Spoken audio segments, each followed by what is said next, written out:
ॐ अज्ञानतिमिरान्धस्य ज्ञानाञ्जनशलाकया चक्षुरुन्मिलितं येन तस्मै श्रीगुरवे नमः।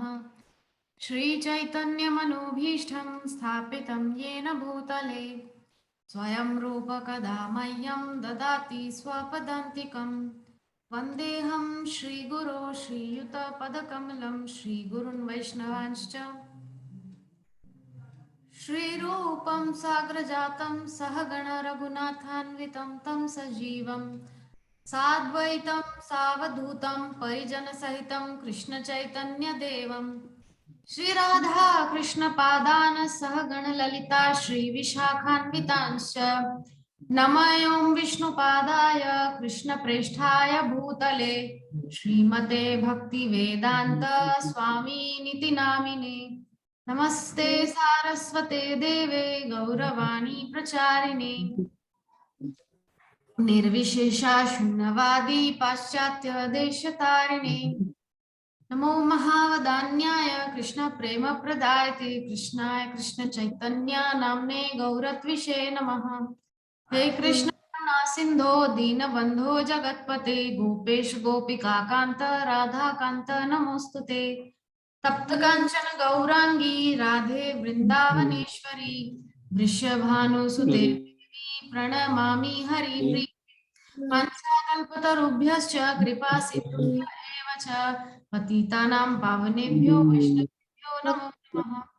जय श्री कृष्ण चैतन्य प्रभु नित्यानंद श्री गदाधर श्रीवासादि गौर भक्तवृंद हरे कृष्ण कृष्ण कृष्ण हरे हरे हरे राम राम राम हरे हरे। ओम नमो भगवते वासुदेवाय। ओम नमो भगवते वासुदेवाय। ओम नमो भगवते वासुदेवाय।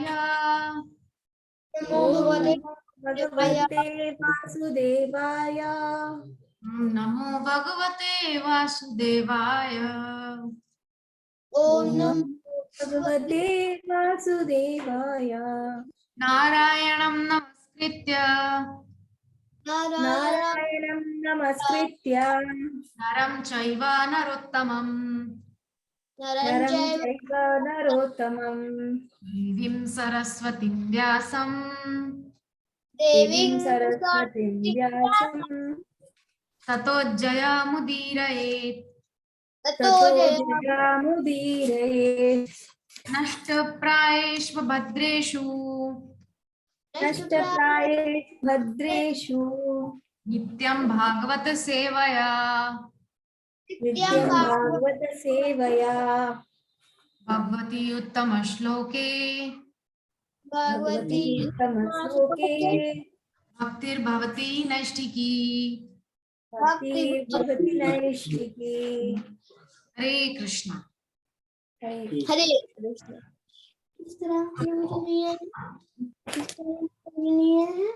तबीयत नहीं बोले कि खराब बोले। अब जैसा कि मैंने आप सबको कुछ देर पहले ही बताया कि आज प्रभु जी की तबीयत ठीक नहीं है, स्वास्थ्य ठीक नहीं है, इस वजह से आज वो थोड़ा विश्राम कर रहे हैं और मुझे जो है पुनः मेरी कृष्ण कथा बोलने का सेवा दिया गया है। मेरा तो क्रम चल रहा है।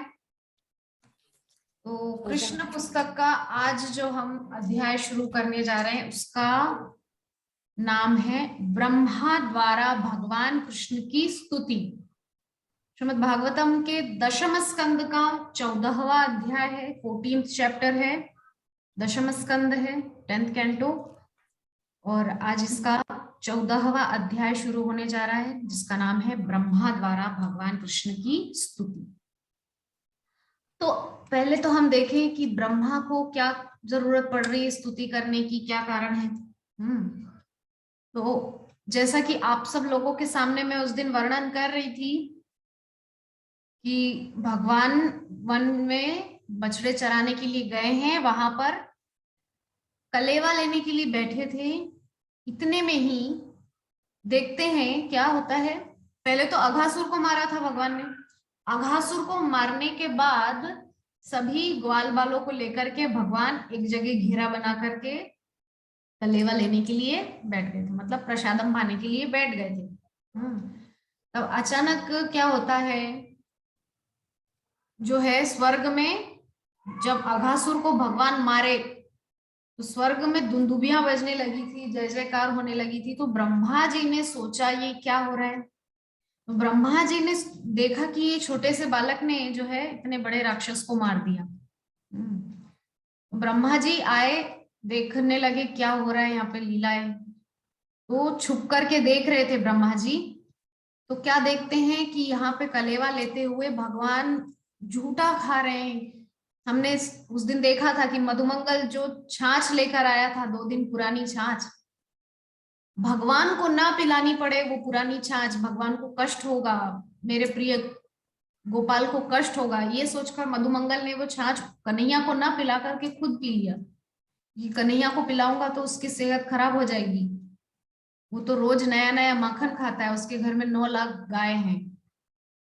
ये सोचकर मधुमंगल ने वो खट्टी पुरानी छाछ को स्वयं ही पी लिया।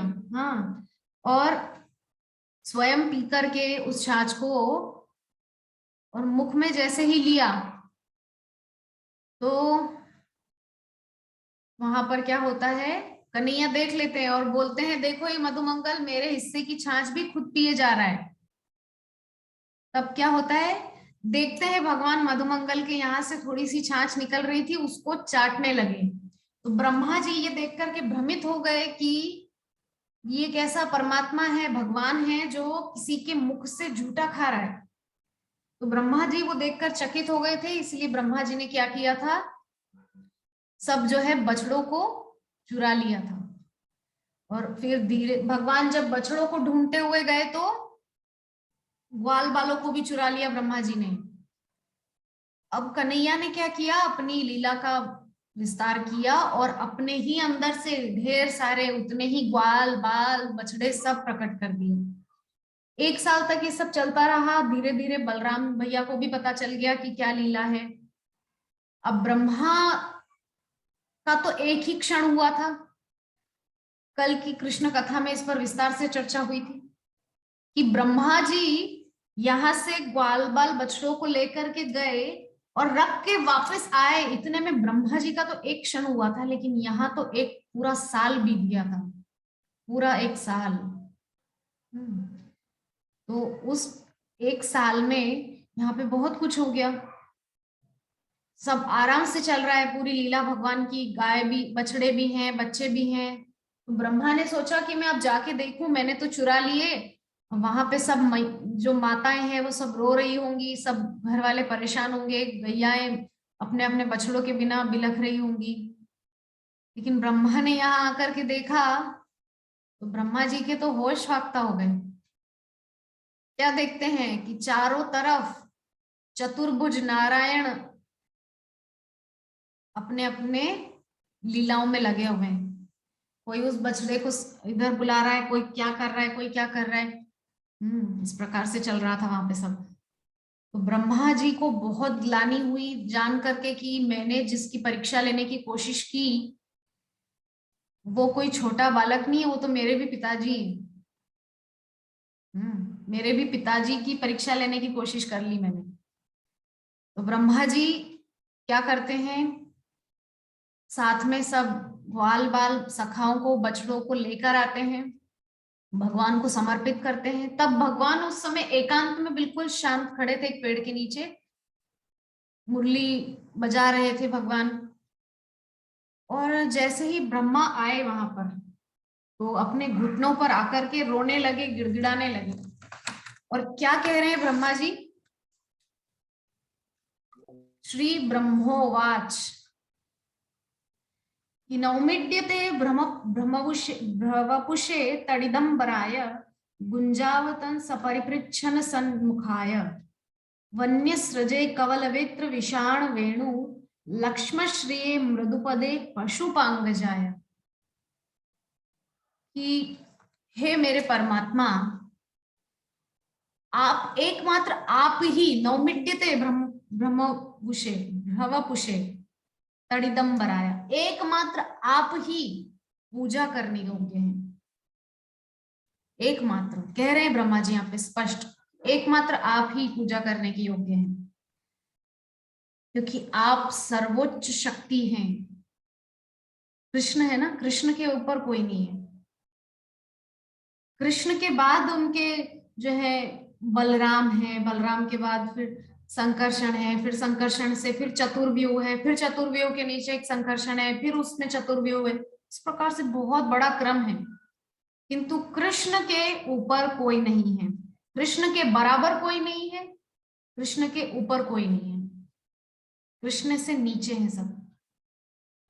इसीलिए ब्रह्मा जी अपनी हार मानते हुए यहाँ पर, कल भी मैंने कहा था कि ब्रह्मा जिनकी आयु का कल हम अनुमान लगा रहे थे, कितनी आयु है ब्रह्मा जी की? ये जो चतुर्युगी है 43,20,000 वर्ष, इस चतुर्युगी की आयु है 43,20,000 वर्ष। ऐसी चतुर्युगी जब 72 बार निकलती है, 72 टाइम्स, तब एक मनु का राज्य पूरा होता है, एक मनवंतर। और ऐसे 14 मनवंतर जब जाते हैं तो ब्रह्मा जी का केवल 12 घंटा का दिन निकलता है, एक दिन। और इस दिन दिन में ही सृष्टि रहती है। और जैसे ही 14 मनवंतर पूरे होते हैं तो ब्रह्मा जी की रात शुरू होती है, और ब्रह्मा जी की रात में ये सृष्टि प्रलय में चली जाती है। ब्रह्मा जी जब तक सोते हैं, निद्रा में रहते हैं 12 घंटे, तब तक प्रलय रहता है। और जब जब ब्रह्मा जी के 12 घंटे दिन के चलते हैं, तब तब सृष्टि रहती है। इसमें होते हैं 14 मनवंतर। हाँ, तो ये है ब्रह्मा जी की आयु का केवल 12 घंटा, 14 मनवंतर। ऐसे एक ब्रह्मा की 100 वर्ष की आयु होती है। हम अनुमान भी नहीं लगा सकते, इतनी आयु है ब्रह्मा की। और वो ब्रह्मा भी भगवान की माया से ग्रसित है। सोच लीजिए हमारी क्या अवस्था है, हम कहाँ पर हैं। हमारी क्या औकात है भगवान के सामने। ब्रह्मा जैसे जो प्रथम वो हैं, क्या बोलना चाहिए, जीवात्मा, प्रथम जीवात्मा है, उनकी ये अवस्था है कि वो भी माया से ग्रसित हो गए। और एक बार नहीं, कई बार हुआ है ऐसा। एक स्त्री के मोह में भी पड़ गए थे ब्रह्मा जी एक बार। भगवान की माया ने एक बार नहीं, कई कई बार ब्रह्मा जी को भी डसा है। किंतु विष्णु तत्व जो है, ब्रह्मा विष्णु महेश में से ब्रह्मा और महेश को अलग कर दो, विष्णु तत्व जो है वो कृष्ण से ही आ रहा है। इसीलिए वो इस माया के चक्र से अलग है, परे हैं, उनको माया नहीं पकड़ती है ना। इसीलिए ब्रह्मा और शिव को माया पकड़ सकती है, ठीक है, किंतु कृष्ण को नहीं, विष्णु को नहीं। यहाँ पर ब्रह्मा जी बहुत ही नतमस्तक होके, रो रो के अपनी जो है निवेदन कर रहे हैं भगवान से कि आप ही एकमात्र पूजन करने योग्य हैं। हे नंद बाबा के लाडले बेटे, यहाँ पे बोल रहे हैं ब्रह्मा जी, आपका ये जो दिव्य नीलांबर जैसा शरीर है, तड़िदंबर आया, ब्रह्मा जी कह रहे तड़िदंबर आया। हमने देखा है बारिश के समय में जब बिजली कड़कती है, एकदम से जोर से बिजली कौंधती है, तो कैसा रंग हो जाता है पूरे आसमान का। वो जो तड़ित, जो एकदम से चमकती है बिजली, उसका जो रंग होता है, तो तड़िदंबराय, उसी तड़ित द्युति विनंदित पीतांबरधारी, भगवान का एक नाम है, तड़ित द्युति विनंदित पीतांबरधारी। भगवान की जो द्युति है, शरीर का जो कांति है, जो रंग है, आप मेरे पीछे बैकग्राउंड अगर देख पा रहे हैं तो नीला नीला सा आपको दिख रहा होगा। तो ये भगवान की कांति है, तड़ित द्युति। तो इसीलिए यहाँ पर ब्रह्मा जी बोल रहे हैं नौमिड्यते भ्रवपुषे तड़िदंबराय। आगे कह रहे हैं गुंजावत सपरिपृच्छल सन्मुखाय। आपके जो वस्त्र है ना, रेशमी पीतांबर पहना हुआ है भगवान ने, बहुत सुंदर रेशमी वस्त्र पहने हुए हैं, पीतांबरी पहनी हुई है, इतना चमकता हुआ पीतांबर है भगवान का, ऐसा अद्भुत, सौदामिनी, विद्युत की तरह, बिजली की तरह, कौंधती हुई बिजली की तरह भगवान का पीतांबर है। और आपके चेहरे की जो आभा है, जो आपने गुंजा एक तरीके के फूल होते हैं, तो गुंजा के भगवान ने कानों में इयररिंग्स पहने हुए, कर्ण फूल भगवान के, गुंजा के फूल पहने, गुंजावत तन सपरिपिच्छल सन्मुखाय। और आपका बहुत सुंदर मोर का मुकुट है। मुकुट भगवान पहनते नहीं थे असल में उस समय, जब तक 11 वर्ष 56 दिन भगवान जो है ब्रज में रहे, और उस 11 वर्ष 56 दिन के समय में भगवान ने कभी अपने पैरों में पादुका नहीं पहनी, कभी नहीं, और कभी मुकुट नहीं पहना। मैया सिर्फ रेशमी जरी की पगड़ी पहनाती थी, क्योंकि ग्वाले हैं, और उस पगड़ी में मैया जो है मोर पीछ लगा दिया करती थी। इस प्रकार से मैया जो है खूब सुंदर, पहले तो बड़े बड़े केश थे भगवान के, बड़े बड़े केशों को बांध के मैया वेणी सजाती थी, खूब सुंदर फूलों से सजाती थी, फिर जरी की पगड़ी बांधती थी और उसमें मोर पीछ लगाती और बहुत मैया श्रृंगार करती थी लला का। जैसा कि हमने देखा है इस्कॉन के मंदिरों में भी भगवान के सिर पे कितना श्रृंगार किया जाता है। वो ऐसे ही मोर की जो है, मोर पिच्छ भगवान के उसमें धारण किया हुआ है। कई लोगों का ये कहना है कि क्यों मोर पीछ को इतनी महत्ता दी गई है, क्योंकि मोर जो है वो निष्काम पक्षी है बिल्कुल। मोर में जो प्रजनन होता है वो स्त्री पुरुष के संयोग से नहीं होता। वर्षा ऋतु में जब जो मोर होता है, नर जो होता है, वो वर्षा को देख करके प्रसन्नता से नाच उठता है, तो उसकी आंखों से जो अश्रु गिरते हैं उसी को मोरनी पी लेती है, उस अश्रु बिंदु को, जिससे वो गर्भ धारण करती है। तो काम से रहित होने के कारण ही मोर भगवान को इतना प्रिय है। सोच लीजिए, एक पक्षी काम से रहित है तो भगवान को इतना प्रिय है, और अगर हम इंसान भी काम से रहित हो जाएंगे तो भगवान तो हमको सीधा अपने धाम में लेकर जाएंगे। इससे ये साबित होता है कि भगवान हमसे भी यही चाहते हैं कि निष्काम रहो, कामना से रहित रहो। कुछ भी आंखों को लुभावना दिखे तो तुरंत आंखें उधर भागती हैं। अच्छा चेहरा, अच्छे कपड़े, कुछ भी आकर्षक सब कुछ भी आंखों को दिखता है तो आंखें तुरंत उधर दौड़ के जाती हैं। तो हम, सबसे पहली बात तो हम क्यों इतने इंद्रियों के गुलाम हैं कि आंख जो देखना चाहती है वो हम क्यों देख रहे हैं। हम जो देखना चाहें वो आंखें देखें। हम देखना चाहते हैं राधा रमन लाल को, आंखों को भी उनको ही देखना है। हम क्यों वो सुने जो कान सुनना चाहते हैं, कान वो सुने जो हम सुनना चाहेंगे। हम हरि कथा सुनना चाहेंगे, कीर्तन, भगवान का नाम सुनना चाहेंगे। कान वो क्यों सुने जो कान सुनना चाहते हैं, कान वो सुने जो हम सुनाना चाहेंगे। इंद्रियों की गुलामी हम क्यों करें, इंद्रियों को हम अपना गुलाम क्यों ना बनाएं। इससे ये साबित होता है कि भगवान इसीलिए मोर का जो है पंख अपने पगड़ी में धारण करते हैं।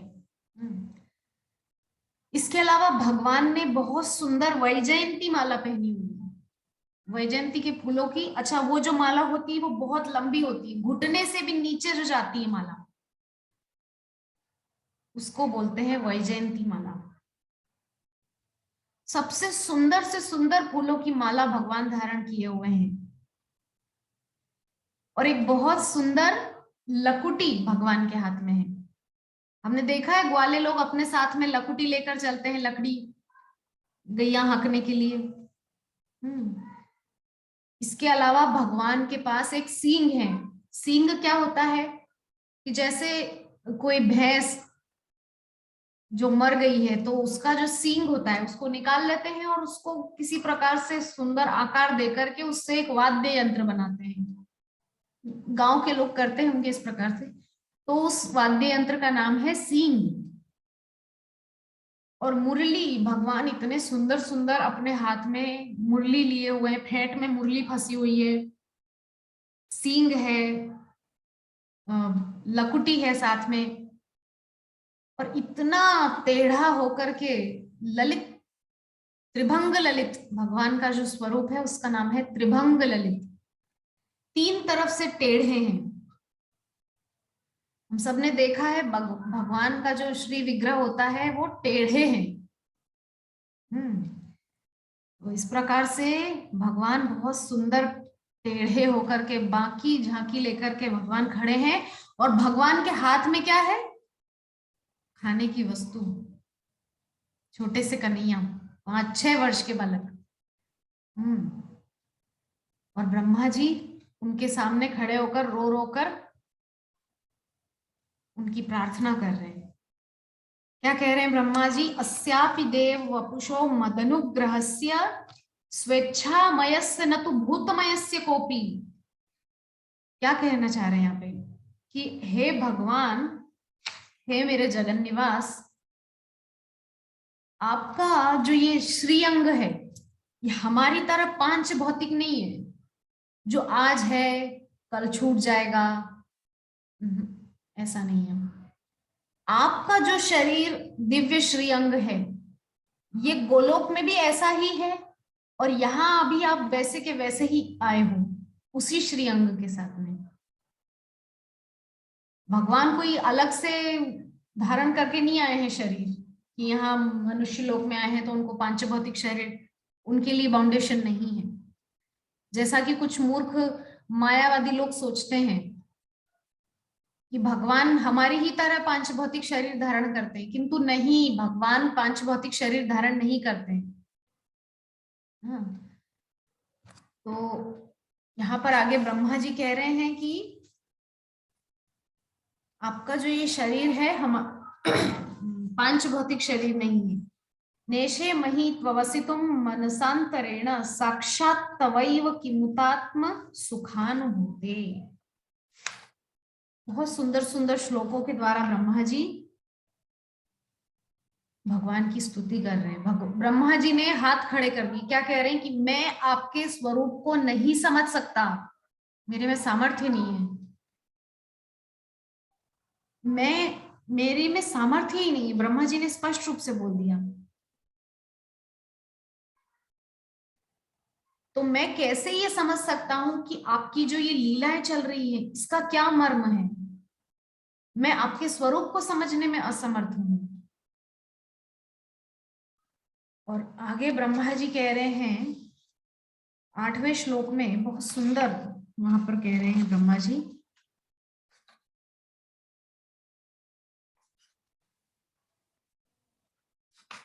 कि तत्तेनुकंपां सुसमीक्षमाणो भुंजान एवात्मकृतं विपाकम् हृद्वाग वपुर्भिर्विदधन्नमस्ते जीवेत यो मुक्ति पदे सदाय भाक।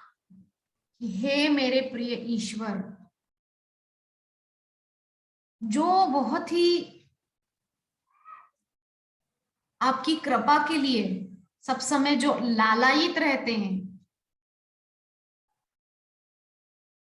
जो कि सब समय आपकी कृपा के लिए जो चाहते हैं कि उन पर आपकी कृपा हो, ऐसे लोग ही आपके मर्म को समझ सकते हैं, जो निरंतर आप पर ही आधारित रहते हैं। कहने का मतलब ये है, जो आपकी ही अनुकंपा पे जिनका जीवन चल रहा है।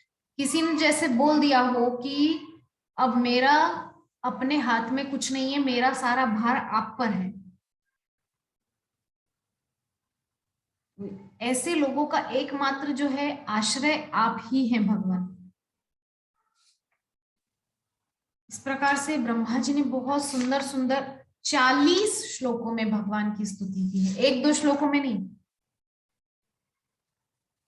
उत्क्षेपण गर्भगतस्य पादयो किम कल्पते मातुरधोक्ष जागसे किमस्ति नास्ति व्यपदेश भूषितम तवास्ति कुक्षे कियदप्यनन्तः। अब यहाँ ब्रह्मा जी बहुत सुंदर बात बोल रहे हैं, हे भगवान, मैं मानता हूं मेरे से गलती हुई है, किंतु क्या जब मां के गर्भ में बालक रहता है और बालक हाथ पैर चलाता है, तो क्या मां बदले में इधर से उसको मारती है? नहीं, मां प्रसन्न होती है कि मेरा बच्चा हष्ट पुष्ट है, अंदर हिल डुल रहा है, जीवित है, उसमें शक्ति बढ़ रही है। मां प्रसन्न होती है। मां थोड़ी बदले में इधर से बच्चे को मारती है कि तूने मेरे को मारा, अब मैं तेरे को मारती हूँ, नहीं। तो इसी प्रकार से हम सब जीव भी तो आपकी कुक्षी में ही हैं। ये सब क्या है? ये सृष्टि सारी भगवान के उदर में ही है। तो हम सब भी तो आपके उदर में ही हैं। अगर हम ऐसी कोई छोटी मोटी भूल करें तो आप थोड़ी मार सकते हैं बदले में हमको। गर्भवती मां नहीं मारती ना बच्चे को, इस प्रकार से आप भी कैसे कर सकते हैं ऐसा? तो ब्रह्मा जी जब ये सब बोल रहे हैं तो भगवान मंद मंद मुस्कुरा रहे हैं। हल्का हल्का सा भगवान के मुख पे हंसी आ रही है, लेकिन फिर भी चुप हैं, एक शब्द भी भगवान नहीं बोल रहे हैं। तब आखिरी में ब्रह्मा जी ने क्या किया, एक जो है ऐसी बात बोली कि भगवान बोले तो कुछ भी नहीं, लेकिन हंस रहे थे। क्या कह रहे हैं ब्रह्मा जी कि आप जो इतने कठोर बने रहते हो सब समय, ये जो ब्रजवासी आपके लिए इतना कुछ करते हैं, आपको अपने प्राणों से भी अधिक जो प्रेम करते हैं, ये गोपियां ब्रज की, ये सब ग्वाल बाल, ये सब गैया बछड़े मैया बाबा, ये सब जो प्रेम आपको दे रहे हैं, क्या इस प्रेम के ऋण से आप कभी उऋण हो पाएंगे? तब ब्रह्मा जी क्या बोल रहे हैं कि आप देवताओं के समान आयु पाकर के भी इन ब्रजवासियों के ऋण से उऋण नहीं हो सकते।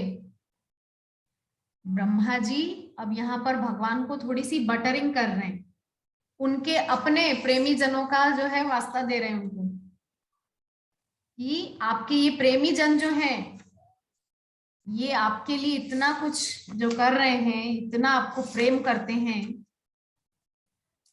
आप कभी इनके ऋण से उऋण हो पाएंगे? तब ब्रह्मा जी ने सोचा कि मैं इतनी देर से लगातार बोले ही जा रहा हूं, 40 श्लोकों में मैंने स्तुति कर दी, भगवान एक शब्द भी नहीं बोले। अब अगर मैं यहां ज्यादा देर रुका तो मेरी कुर्सी खतरे में है, मेरी कुर्सी चली जाएगी। इसीलिए अच्छा ये होगा कि मैं अब यहां से अपना बोरिया बिस्तर बांध के निकल जाऊं। तो ब्रह्मा जी ने जल्दी जल्दी में भगवान की जो है परिक्रमा की, परिक्रमा करके यहाँ पर लिखा हुआ है 41वें श्लोक में श्री सुखदेव जी महाराज सुखदेव गोस्वामी बोल रहे हैं कि इत्यभिष्टूय भूमानम त्रिह परिक्रम्य पादयो। यहाँ पे ब्रह्मा जी गलती कर गए। नत्वाभीष्टम जगद्धाता स्वधाम प्रत्यपद्यत। क्या कह रहे हैं सुखदेव गोस्वामी? ब्रह्मा जी इतना डर गए, अगर मैंने ज्यादा कुछ कहा तो मेरी कुर्सी खतरे में पड़ जाएगी, इसीलिए ब्रह्मा जी 3 ही परिक्रमा करके भाग गए। वरना तो नारायण की, विष्णु की, राम कृष्ण की, नृसिंह की, वामन की, भगवान विष्णु कृष्ण से संबंधित जो भी हैं, इनकी 4 परिक्रमा होती है सब समय। हमेशा याद रखें, भगवान की 4 परिक्रमा होती है, कृष्ण तत्व की, महाप्रभु की 4 परिक्रमा होती है। हाँ, शिव जी की आधी परिक्रमा होती है, देवी की 1 परिक्रमा होती है। किंतु यहाँ ब्रह्मा जी भूल कर गए और ब्रह्मा जी केवल 3 परिक्रमा दे के भाग गए। सुखदेव जी स्पष्ट रूप से बोल रहे हैं, त्रिपरिक्रम्य पादयोग। ब्रह्मा जी इतना डर गए कि केवल 3 परिक्रमा करके प्रणाम करके और चले गए यहां से। भगवान ने कुछ नहीं कहा। यहाँ पे बहुत विशेष बात यह है कि भगवान एक शब्द नहीं बोले ब्रह्मा से। यद्यपि भगवान रुष्ट नहीं है, किंतु भगवान का क्रोध शांत हो गया है। वैसे भी भगवान क्रोध नहीं करते हैं, भगवान अपने भक्तों को लाइन पे लाने का प्रयास करते हैं अपनी लीलाओं के माध्यम से, कि गलती ना करें बस। ठीक है, तो यही ब्रह्मा जी के माध्यम से हमको भी समझना है कि ऐसी भूल ना करें, भगवान की परीक्षा लेना इत्यादि, कि हमारी कुछ सामर्थ्य ही नहीं है। हम बहुत ही तुच्छ प्राणी हैं, किंतु फिर भी अगर हम भगवान की परीक्षा लेने की चेष्टा करेंगे तो निरी मूर्खता है। प्रभुपाद ने स्पष्ट रूप से कहा है कि जो भगवान की बराबरी करने की या भगवान की परीक्षा लेने की कोशिश करते हैं वो निरे मूर्ख हैं।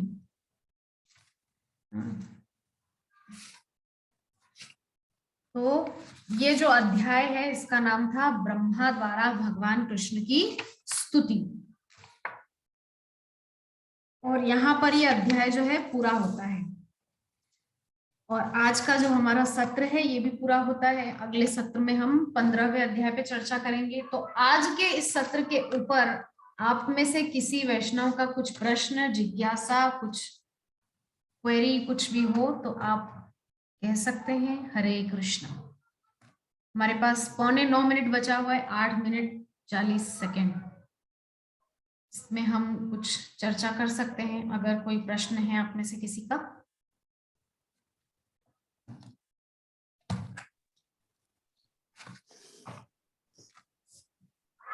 हरे कृष्ण।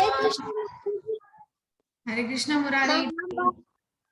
कुरुक्षेत्र के योद्धा में तो 64 करोड़ योद्धा मारा गए, परंतु कृपाचार्य को कौन मारा था? कृपाचार्य को कोई नहीं मारा था। कृपाचार्य जो है वो चिरंजीवियों में आते हैं। और जो द्रोणाचार्य का शीश काटा था वो कौन था? जो द्रोणाचार्य का शीश काटा था, द्रोणाचार्य का शीश काटने वाला था अर्जुन।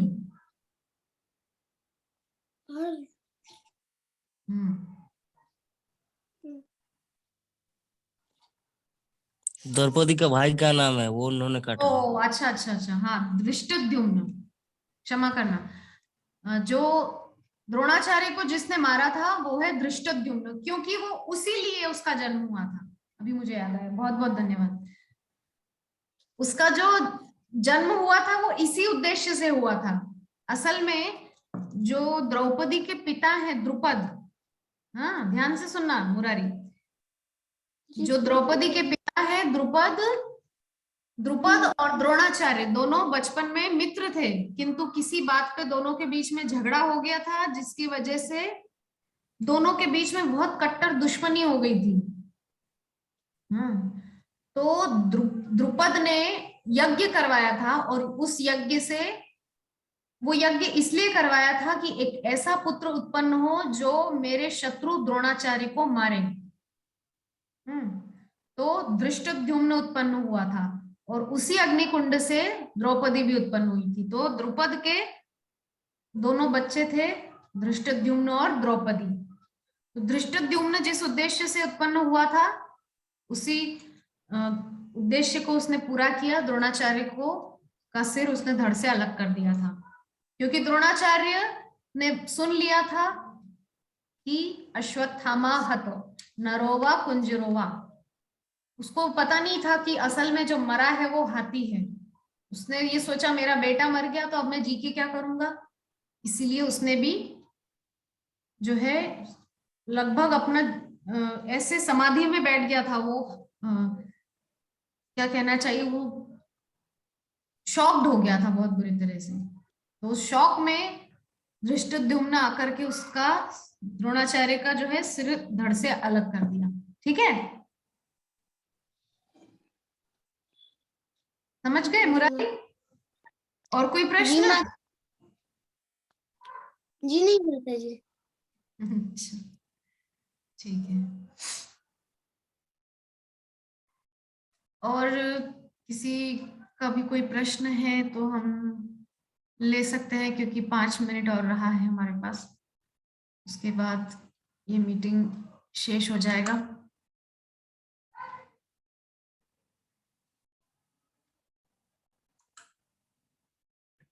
अभी माता जी, आपने अभी ब्रह्मा द्वारा भगवान कृष्ण की स्तुति का चैप्टर लिए, उसको किससे कंपेयर करके पढ़ रहे थे भागवतम में?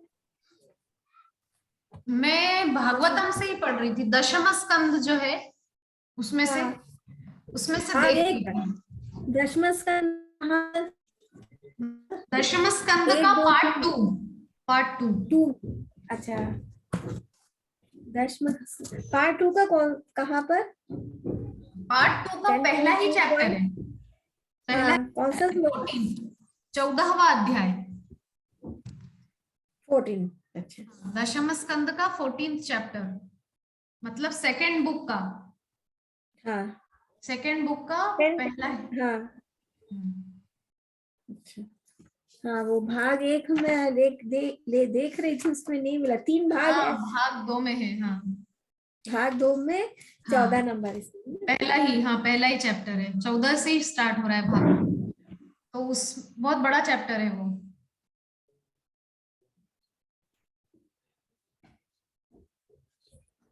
अच्छा, दशम स्कंद।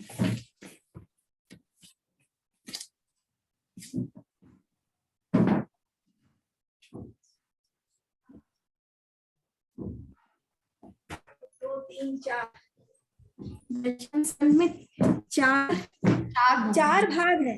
हाँ, उसमें दूसरा भाग के, अच्छा 14। हाँ, हाँ, ठीक है। उसमें जो शुरू से 1 से लेके जो 40 श्लोक हैं वो ब्रह्मा जी की स्तुति ही है। ब्रह्मोवाच लिखा होगा उसमें, ब्रह्मोवाच, है ना। ये 40 श्लोक ब्रह्मा के द्वारा की हुई स्तुति है ना। फिर कालिया नाग का होगा। हाँ, ब्रह्मोवाच। अतः इसमें तो 42, 43, 44 बहुत सारा। अच्छा, बहुत बड़ा है, बहुत बड़ा चैप्टर, बहुत बड़ा है, किंतु वो जो श्लोक है वो 40 ही है, शुरू के 1 से 40 तक। माता जी, आपको कोई प्रश्न है इस संदर्भ में, आज की जो कथा है इसके संदर्भ में? अभी तो मैं इसको पढ़ी अभी, बस आप जस्ट आप थोड़ा अंदर से पढ़ोगी तब प्रश्न निकलेगा तो पूछूंगी। ठीक है, अभी थोड़ा ध्यान से मैं एक एक शब्द को देखती हूँ उसका, उसके बाद। बहुत अच्छी बात है। भागवतम के प्रति रुचि होना तो बहुत विरले लोगों में होता है, सब में। वही है, बहुत जानने की इच्छा है, बोले ना हमको खूब जानना है, बस जिज्ञासु की कैटेगरी में है आप। भगवत गीता में जिन लोगों का वर्णन हुआ है, माता जी का नेटवर्क मुझे लगता है ठीक नहीं है, तो हमारे पास अब सिर्फ 1 मिनट और 40 सेकंड बचा है, तो हम इस सत्र को यहीं विश्राम करते हैं। वांछा कल्पतरुभ्यश्च कृपा सिंधुभ्य एव च पतितानां पावनेभ्यो वैष्णवेभ्यो नमो नमः। हरे कृष्ण कृष्ण कृष्ण हरे हरे, हरे राम राम राम हरे हरे। ग्रंथराज श्रीमद् भागवतम महापुराण की, जगत गुरु श्रील प्रभुपाद की, अनंत कोटि वैष्णव भक्त वृंद की, समवेत गौर भक्त वृंद की, निताई गौर सीतानाथ प्रेमानंदे। हरि हरि बोल। विभा माता जी, हरे कृष्णा। अभी कैसा स्वास्थ्य है हरे आपका? कृष्ण। ठीक है माता जी, थोड़ा सा गड़बड़ है। अपना ध्यान रखिएगा। थोड़ा सा गड़बड़ मौसम वेदर के चलते हो रहा है। हाँ वही, आज प्रभु बीमार है इसीलिए वो क्लास नहीं दे पाए। जी, वेदर ऐसा है ना। हाँ वो भी अंदर रेस्ट कर रहे हैं। पैसा उतना पहलू ठीक है, ठीक हरे है। कृष्णा। सभी वैष्णवों के चरणों में दंडवत प्रणाम। हरे कृष्णा। हरे कृष्णा।